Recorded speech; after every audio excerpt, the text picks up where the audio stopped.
एक ऐसा कालखंड जो हमारे सामने इतिहास की अनगिनत घटनाओं को अपने सामने लेकर के आता है। ये चर्चा सदन की प्रतिबद्धता को तो प्रकट करेगी, लेकिन आने वाली पीढ़ियों के लिए भी, दर पीढ़ी के लिए भी ये शिक्षा का कारण बन सकती है अगर हम सब मिलकर के इसका सदुपयोग करें तो। आदरणीय अध्यक्ष जी, एक ऐसा कालखंड है जब इतिहास के कई प्रेरक अध्याय फिर से हमारे सामने उजागर हुए हैं। अभी अभी हमने हमारे संविधान के 75 वर्ष गौरवपूर्वक मनाए हैं। आज देश सरदार वल्लभ भाई पटेल की और भगवान बिरसा मुंडा की 150वीं जयंती भी मना रहा है। और अभी अभी हमने गुरु तेग बहादुर के 350वां बलिदान दिवस भी मनाया और आज हम वंदे मातरम की 150 वर्ष निमित्त सदन की एक सामूहिक ऊर्जा को, उसकी अनुभूति करने का प्रयास कर रहे हैं। वंदे मातरम 150 वर्ष की यात्रा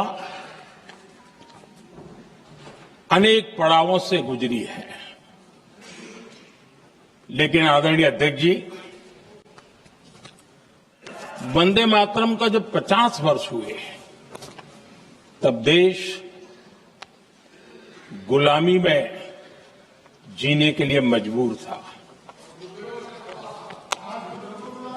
और वंदे मातरम के 100 साल हुए तब देश आपातकाल की जंजीरों में जकड़ा हुआ था।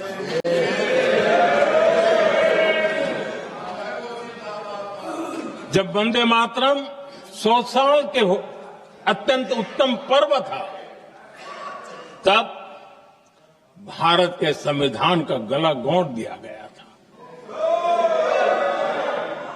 जब वंदे मातरम 100 साल का हुआ, तब देशभक्ति के लिए जीने मरने वाले लोगों को जेल के सलाखों के पीछे बंद कर दिया गया था। जिस वंदे मातरम के गीत ने देश को आजादी की ऊर्जा दी थी, उसके जब 100 साल हुए तो दुर्भाग्य से एक काला कालखंड हमारे इतिहास में उजागर हो गया। हम लोकतंत्र के गिरोह में थे।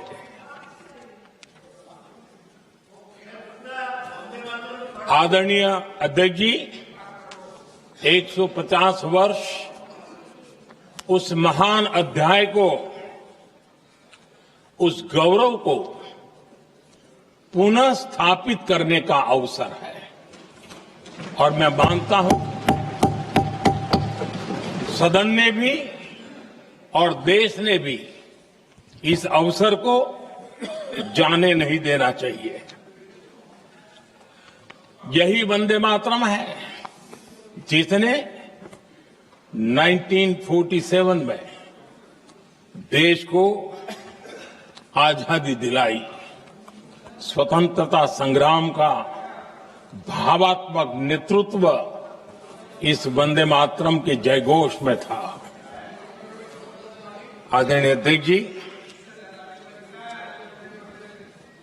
आपके समक्ष आज जब मैं वंदे मातरम 150 निमित्त चर्चा के लिए आरंभ करने खड़ा हुआ हूं, यहां कोई पक्ष प्रतिपक्ष नहीं है, क्योंकि हम सब यहां जो बैठे हैं एक्चुअली हमारे लिए रण स्वीकार करने का अवसर है कि जिस वंदे मातरम के कारण लक्षावधि लोग आजादी का आंदोलन चला रहे थे और उसी का परिणाम है कि आज हम सब यहां बैठे और इसलिए हम सभी सांसदों के लिए, हम सभी जनप्रतिनिधियों के लिए वंदे मातरम के रण स्वीकार करने का ये पावन पर्व है।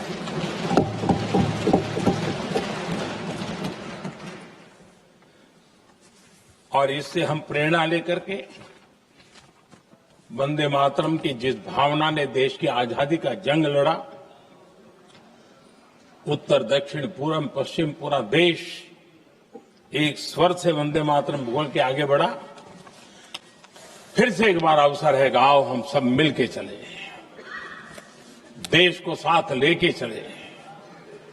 आजादी के दीवानों ने जो सपने देखे थे उन सपनों को पूरा करने के लिए वंदे मातरम 150 हम सबकी प्रेरणा बने, हम सबकी ऊर्जा बने और देश आत्मनिर्भर बने। 2047 में विकसित भारत बना करके हम रहे, इस संकल्प को दोहराने के लिए ये वंदे मातरम हमारे लिए एक बहुत बड़ा अवसर है। आदरणीय अध्यक्ष जी, दादा तबीयत तो ठीक है ना? नहीं, कभी कभी इस उम्र में हो जाता है। आदरणीय अध्यक्ष जी, वंदे मातरम की इस यात्रा की शुरुआत बंकिम चंद्र जी ने 1875 में की थी और गीत ऐसे समय लिखा गया था जब 1857 के स्वातंत्र संग्राम के बाद अंग्रेज सल्तनत बौखलाई हुई थी, भारत पर भांति भांति के दबाव डाल रही थी, भांति भांति के जुल्म कर रही थी और भारत के लोगों को मजबूर किया जा रहा था अंग्रेजों के द्वारा। और उस समय उनका जो राष्ट्रीय गीत था, गॉड सेव द क्वीन, इसको भारत में घर घर पहुंचाने का एक षड्यंत्र चल रहा था। ऐसे समय बंकिम दा ने चुनौती दी और ईंट का जवाब पत्थर से दिया और उसमें से वंदे मातरम का जन्म हुआ।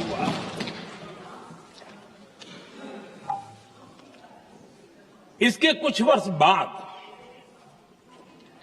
1882 में जब उन्होंने आनंद मठ लिखा तो इस गीत का उसमें समावेश किया गया।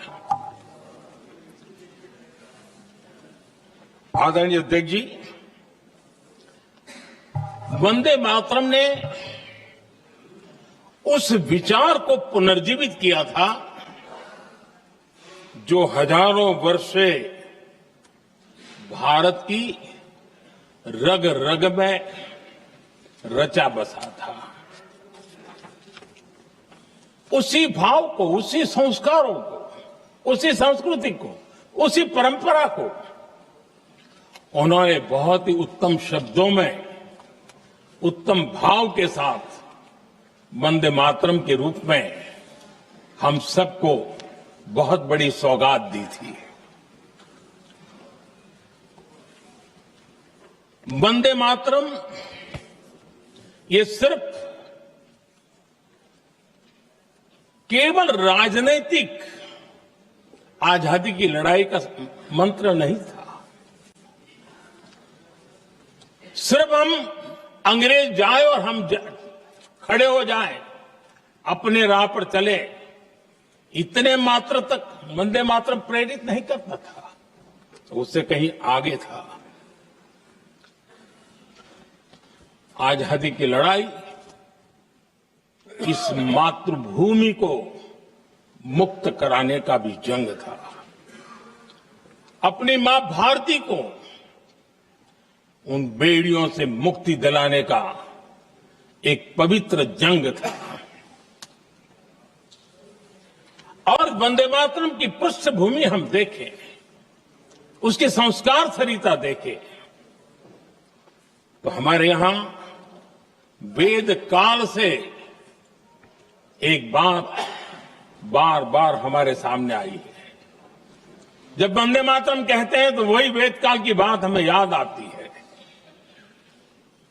वेद काल से कहा गया है, माता भूमि ही पुत्रो अहम पृथिव्याः, अर्थात ये भूमि मेरी माता है और मैं पृथ्वी का पुत्र हूं। आदरणीय अध्यक्ष जी, यही वो विचार है जिसको प्रभु श्री राम ने भी लंका के वैभव को छोड़ते हुए कहा था, जननी जन्मभूमिश्च स्वर्गादपि गरीयसी।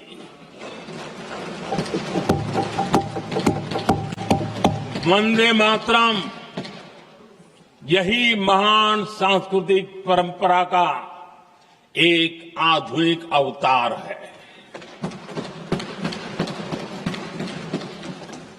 आदरणीय अध्यक्ष जी, बंकिम दा ने जब वंदे मातरम की रचना की तो स्वाभाविक ही वो स्वतंत्रता आंदोलन का स्वर बन गया। पूरब से पश्चिम, उत्तर से दक्षिण, वंदे मातरम हर भारतीय का संकल्प बन गया। इसलिए वंदे मातरम की स्तुति में लिखा गया था, मातृभूमि स्वतंत्रता की वेदिका पर मदोमय, मातृभूमि स्वतंत्रता की वेदिका पर मोदमय, स्वार्थ का बलिदान है यह शब्द है वंदे मातरम। है सजीवन मंत्र भी, यह विश्व विजयी मंत्र भी, शक्ति का आह्वान है यह शब्द वंदे मातरम।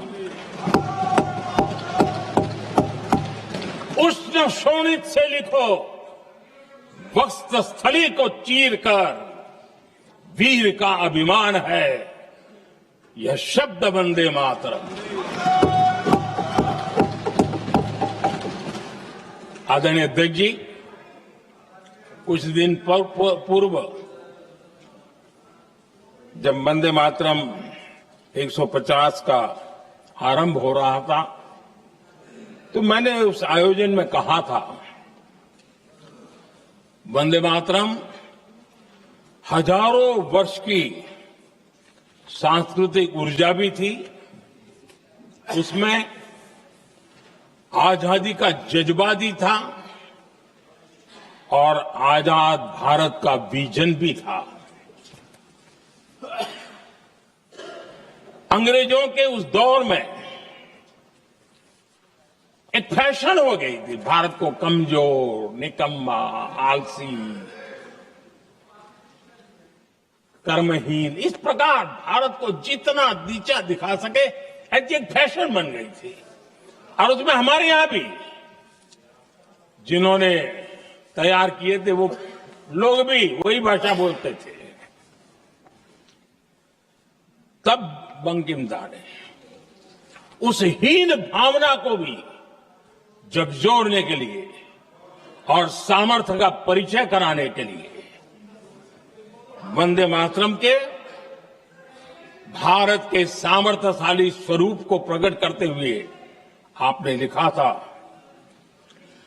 तम ही दुर्गा दश प्रहरण धारिणी, कमला कमल दल विहारिणी, वाणी विद्या दायिनी, नमामि त्वाम नमामि कमलाम अमलाम अतुलाम सुजलाम सुफलाम मातरम वंदे मातरम। अर्थात भारत माता ज्ञान और समृद्धि की देवी भी है और दुश्मनों के सामने अस्त्र शस्त्र धारण करने वाली चंडी भी है। अध्यक्ष जी, ये शब्द, ये भाव, ये प्रेरणा गुलामी की हताशा में हम भारतीयों को हौसला देने वाले थे। इन वाक्यों ने तब करोड़ों देशवासियों को यह एहसास कराया कि लड़ाई किसी जमीन के टुकड़े के लिए नहीं है। ये लड़ाई सिर्फ सत्ता के सिंहासन को कब्जा करने के लिए नहीं है। ये गुलामी की बेड़ियों को मुक्त कर हजारों साल की महान जो परंपराएं थी, महान संस्कृति, जो गौरवपूर्ण इतिहास था, उसको फिर से पुनर्जन्म कराने का संकल्प इसमें था।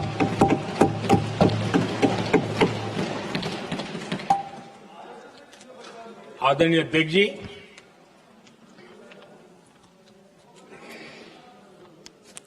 वंदे मातरम, इसका जो जन जन से जुड़ाव था, ये हमारे स्वतंत्र संग्राम की एक लंबी गाथा अभिव्यक्त होती है।